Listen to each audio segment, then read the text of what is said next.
Hello students, myself Akanksha here. So बच्चों, आज आपके लिए बहुत ही अमेजिंग ट्रिक लेकर आए to remember the ECG diagram.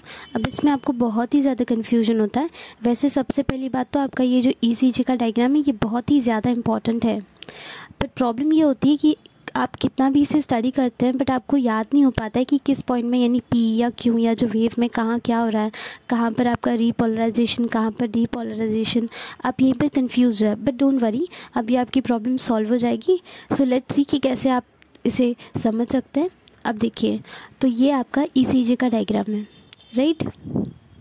अब यहाँ पर सबसे पहले हमें पता है कि यहाँ से ये आपका पी वेव्स है, राइट, पी है। उसके बाद यहाँ पर ये जो पॉइंट है आपका ये क्यू है, यहाँ से ये डिक्रीज एंड यहाँ से इंक्रीज है, ऐसे मतलब ये आपकी वेव्स का फॉर्मेशन होता है, राइट। तो पहले हम लोग ये वेव्स देख लेते हैं कैसे होता है, फिर आई टेल यू कि आप इसे कैसे याद रख सकते हैं। सो देखिए, ये आपका पॉइंट पी है, क्यू आर एस टी। अब आपको इसकी ट्रिक बताती हूँ कैसे आप इसको याद रखें। जैसे आपने अल्फ़ाबेट्स पढ़े हैं, सबसे पहले आपका पी आता है, फिर क्यू आता है, फिर आर एस टी। तो बस उसी सीक्वेंस में आपको याद रखना है। तो आपको एक डायग्राम बना लेना है रफ में, ऐसे ये, फिर यहाँ से डिक्रीज, फिर यहाँ पर डाउन, ये थोड़ा माउंटेन जैसा, फिर again come down, then again same type का शेप, जो कि यही होगा वापस, ठीक है, क्योंकि ये दोनों वापस ऑलमोस्ट सेम है। अब आपको इसकी नेमिंग करनी। नेमिंग में सबसे पहले आप पी लिख लें, फिर ये क्यू आर एस टी। तो बस आपको सीक्वेंस फॉलो करना है अल्फ़ाबेट का। डन। अब यहाँ पर हमने ये तो डायग्राम तो बना लिया, बट कहाँ पर रीपोलराइजेशन, कहाँ पर डीपोलराइजेशन, कन्फ्यूजन यहाँ पर होता है। अब देखिए, इसके लिए हमारे पास बड़ी ही स्मॉल ट्रिक है। देखो, बस आपको इतना ही वर्ड याद रखना है, जो कि आपका दे दो रेस्ट। अब इतने से वर्ड से आप भी सोचेंगे आपको कैसे याद हो रहा होगा। अब मैं आपको बताती हूँ, ध्यान से सुनना आप। यहाँ पर जो वर्ड है डी, इससे तो आपको याद हो जाएगा कि यहाँ पर डीपोलराइजेशन हो रहा है, बट यहाँ पर देखो डीपोलराइजेशन यहाँ पर भी हो रहा है, बट कन्फ्यूजन कहाँ होता है कि डीपोलराइजेशन आर्टरी का हो रहा है यहाँ पे कि वेंट्रिकल का हो रहा है। सो उसके लिए आपको सिर्फ एक बात याद, देखो जब हम आपका डीपोलराइजेशन आर्ट्रिया का बात करते हैं तो वहाँ पर होता है एक्साइटमेंट, यानी एक्साइटेड हो जाते हैं।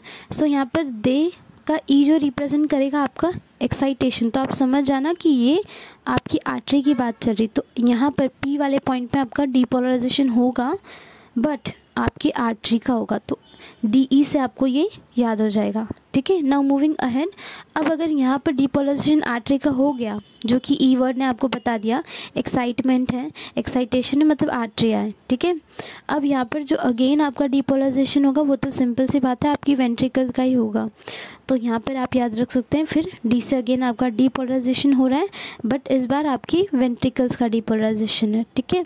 उसके बाद लास्ट स्टेप आपका जो आर रेस्ट वर्ड है, यहाँ पर आर आता है, तो आर से तो डीपोलराइजेशन हो गया, ठीक है। और टी वर्ड रिप्रेजेंट करता है कि डीपोलराइजेशन आपके पॉइंट टी पे होता है, ठीक है। तो बस आपको इतना ही याद रखना है, इससे ज़्यादा कुछ भी नहीं। तो इसके बाद आप जब भी ये ईसीजी वाला डायग्राम करेंगे तो विदाउट एनी कन्फ्यूजन आपको कोई प्रॉब्लम नहीं होगी। बस आप इतना याद रख लेना, ठीक है। डायग्राम तो आपको जैसे बताया पहले वो बना लेना, फिर ये बस इतना वर्ड याद रखना, दे दो रेस्ट, और आपको ये याद हो जाएगा। अब यहाँ पर उन्होंने कुछ बताया आपको। आपका जो पॉइंट क्यू है ये क्या है, it represent your septa, or represent करता है आपका बेसल, एस रिप्रेजेंट करता है वॉल। तो ये तो आपका नॉर्मल इन्फॉर्मेशन था, बट ट्रिक आपकी इतनी सी ही थी, ठीक है। और ये पूरा डायग्राम आपको याद भी हो गया और आपको पता भी नहीं चला। सो आई होप आपको ट्रिक बहुत ही अच्छी लगी होगी और आपके लिए ये बहुत ज़्यादा यूज़फुल हो जाए जब आप स्टडी करें। आसानी से आपको ईसीजी वाला जो प्रॉब्लम होता था, यानी ये ग्राफ याद करने में, वो प्रॉब्लम सॉल्व हो गई आपकी। So thank you, bye.